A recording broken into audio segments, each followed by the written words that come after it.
हैदराबाद में breaking news तव्हां share कंदासीं। टंडो आगा में बेनज़ीर इनकम सपोर्ट प्रोग्राम के सेंटर से झेड़ो थियो आहे। मुलाज़िम के कुटको चाढ़ियो वियो। तव्हांखे अपडेट कयूं पिया। ब्रेकिंग न्यूज़ आहे। मुआवज़े जी रक़म वठण लाइ आयल औरत ऐं संदसि वारसनि पारां सेंटर ते मौजूद मुलाज़िमनि खे कुटको ॾिनो वियो आहे। पुलिस मौक़े ते पहुची झेड़ो टारे छॾियो। ॿई धुरियूं थाणे ते पहुची वियूं आहिनि। तव्हांखे आगाही ॾियूं पिया। ब्रेकिंग न्यूज़ आहे। तफ़सील मालूम कंदासीं। इरफान अली बुघियो खां। जी इरफान, अपडेट कजो, कहिड़ा तफ़सील आहिनि?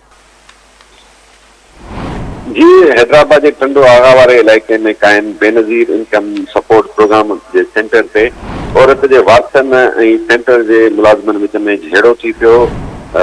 ॿुधायो वञे थो त ज़ुल्फ़कार ब्रोही नाले मुलाज़िम तरफ़ां मुबैना तौर औरत जे पैसनि मां कटौती कई वई, जंहिंखां पोइ औरत पंहिंजे वारसनि खे घुरायो। जंहिं मुलाज़िम जेको आहे जंहिंजो नालो ज़ुल्फ़कार ब्रोही ॿुधायो वञे थो, उनखे कुटको ॾिनो, जंहिं बाद पुलिस पहुची झेड़ो टारियो ऐं उन खां पोइ ॿई धुरियूं जेको आहे सो थाणे ते पहुची वियूं।